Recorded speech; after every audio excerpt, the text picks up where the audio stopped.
गौ माता की सेवा में छिपा है लक्ष्मी प्राप्ति का रहस्य। मां सरयू सेवा संस्थान के अध्यक्ष गौरव गौड़ का दिवाली संदेश। प्राचीन समय से गौ माता का हर भारतीय घर में विशेष स्थान रहा है। त्रेता और द्वापर जैसे युगों में गौ माता का सम्मान, सेवा और पूजा एक सामान्य परंपरा थी जो सुख, समृद्धि और शांति लाती थी। लेकिन आज कलयुग के इस दौर में यह परंपरा दुर्लभ होती जा रही है। मां सरयू सेवा संस्थान के अध्यक्ष गौरव गौड़ का मानना है कि आधुनिक समाज में हर घर से गौ माता का स्थान समाप्त हो रहा है, जो हमारे सांस्कृतिक और आध्यात्मिक मूल्यों के लिए गंभीर चिंता का विषय है। गौ माता के महत्व पर जोर देते हुए गौरव गौड़ ने कहा कि मां लक्ष्मी की कृपा प्राप्त करने के लिए हम हर वर्ष दिवाली पर पूजा करते हैं, लेकिन यह भूल जाते हैं कि लक्ष्मी की प्राप्ति का सबसे बड़ा स्रोत गौ माता है।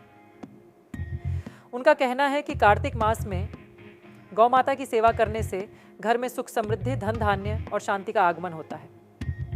उन्होंने सभी लोगों से इस कार्तिक मास और दिवाली के शुभ अवसर पर आग्रह किया कि वे गौ माता की पूजा करें और उनके आशीर्वाद से अपने जीवन को खुशियों से भरें। गौ माता की सेवा में योगदान देने वालों का आभार व्यक्त करते हुए गौरव गौड़ ने बताया कि अमरदीप मौर्य और कुलदीप मौर्य पशुओं के इलाज में आवश्यक दवाइयाँ निःशुल्क उपलब्ध करा रहे हैं। यह सेवा पशु स्वास्थ्य के प्रति उनकी निस्वार्थ भावना को दर्शाती है और समाज में पशु प्रेम के प्रति जागरूकता बढ़ाने का कार्य करती है। साथ ही गौरव गौड़ ने दिवाली, गोवर्धन पूजा, भैया दूज, छठ पूजा और गोपाष्टमी की हार्दिक शुभकामनाएं दी। उन्होंने इन पर्वों को हमारी संस्कृति और परंपराओं का प्रतीक बताया, जो न केवल धार्मिक आस्थाओं को सुदृढ़ करते हैं बल्कि सामाजिक और पारिवारिक संबंधों को भी गहराई देते हैं। गौरव गौड़ ने कहा, इन त्योहारों पर गौ माता, प्रकृति और परिवार की महत्ता को समझते हुए उन्हें मनाएं और अपने जीवन में सुख, समृद्धि और शांति का संचार करें। दिवाली, गोवर्धन पूजा, भैया दूज, छठ पूजा और गोपाष्टमी की शुभकामनाएं। के इस शुभ अवसर पर आइए जानते हैं गौरव गौड़ गौ सेवक क्या संदेश देना चाहते हैं देशवासियों को। सबसे पहले आपका स्वागत है, आप क्या संदेश देना चाहेंगे? सबसे पहले मैं देशवासियों को, सनातन धर्मियों को यह संदेश देना चाहता हूँ कि जैसे पहले हर घर में गाय रहती थी और हर व्यक्ति गौ की सेवा करता था तो वो निरोगी रहता था। आज धीरे धीरे गौ माता घर से बाहर हो गई हैं और उनकी कोई सेवा नहीं करना चाहता। जैसे कि मान लीजिए हम समझ रहे हैं कि लोगों के यहाँ जगह नहीं है, जगह न होने के कारण आप गौ की सेवा नहीं कर पा रहे हैं, तो जो बाहर रोड पर गाय घूम रही है उसको सिर्फ एक रोटी दे दीजिए, उसकी ही सेवा कर लीजिए ताकि उसका पेट भरा रहे। और आप गौ सेवा करेंगे तो निश्चित ही आप पुण्य के भागीदार बनेंगे और आपकी सारी मनोकामना पूरी होगी। जैसे इस समय दिवाली चल रही है और लक्ष्मी जी की प्राप्ति के लिए आदमी पूजा करता है, तो गौ की सेवा करेगा तो उसको धन की प्राप्ति अवश्य होगी। ये हम बताना चाहते हैं आपके चैनल के माध्यम से कि गौ सेवा हर व्यक्ति को करनी चाहिए, इससे बड़ा पुण्य मिलेगा। आपसे एक सवाल लेना चाहेंगे कि सतयुग, त्रेता, द्वापर हर जगह पर गौ माता का सबसे ज्यादा महत्व था। कलयुग में भी महत्व है, आज भी महत्व है। कहा जाता है इनमें 33 कोटि देवी देवता वास कर रहे हैं।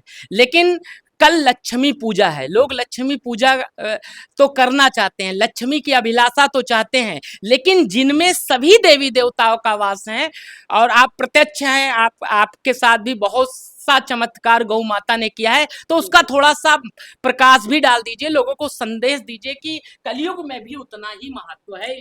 भाई अब हम क्या बताएं, जो जीवित खड़े हैं वो गौ माता की ही देन है। एक एक्सीडेंट बहुत बड़ा हुआ था जिसको हमको खुद ही नहीं पता कि हमको वहां से कौन निकाल कर लाया।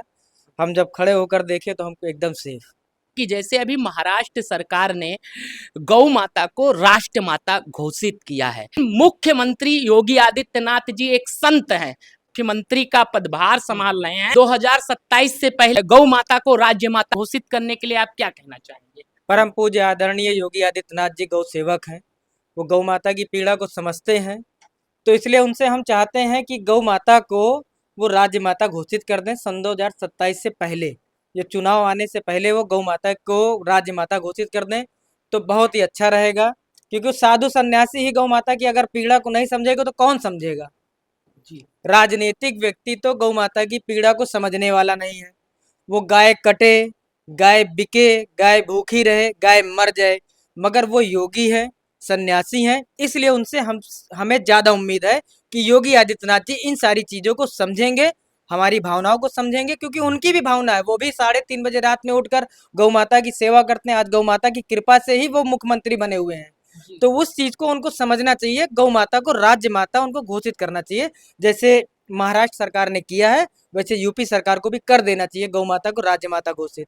और प्रधानमंत्री जी से क्या कहेंगे? प्रधानमंत्री जी से तो भाई वो तो संत आदमी है ही, वो भी वो हमसे हम चाहते हैं कि गौ माता को राष्ट्र माता घोषित की जाए, ताकि जो दर दर भटक रही है गौ माता, उनको भी उनका सम्मान मिले, और वो सम्मान के हकदार है। हम तो गौ माता को राष्ट्र माता क्या, हम तो दुनिया की माता मानते हैं। जी गौ माता को दुनिया की माता मानते हैं, मगर एक कागजी तौर पे कि हमारे भारत में गौ का इतना सम्मान होता है, हम गौ को माता मानते हैं, तो उनको उस सम्मान का वो दर्जा मिलना चाहिए कि गौ माता को राष्ट्र माता घोषित किया जाए। बस प्रधानमंत्री से आखिरी एक निवेदन है। और गौ माता भी बाहर हो चुकी हैं, कचड़े खा रही हैं, एक्सीडेंट हो रहे हैं, चोट चपेट हो रहे हैं, उसका कारण क्या है? उसका कारण है लोगों की बुद्धि का मलिन होना, और मलिन होने का कारण जैसे दिवाली त्योहार आया तो गौ सेवा, माता पिता की सेवा को छोड़कर लोग जुए की तरफ भाग रहे हैं। दिवाली को 90% हिंदुओं ने जुए का त्योहार मना लिया कि दिवाली में जरूरी है जुआ खेलना, करवा में जरूरी है जुआ खेलना।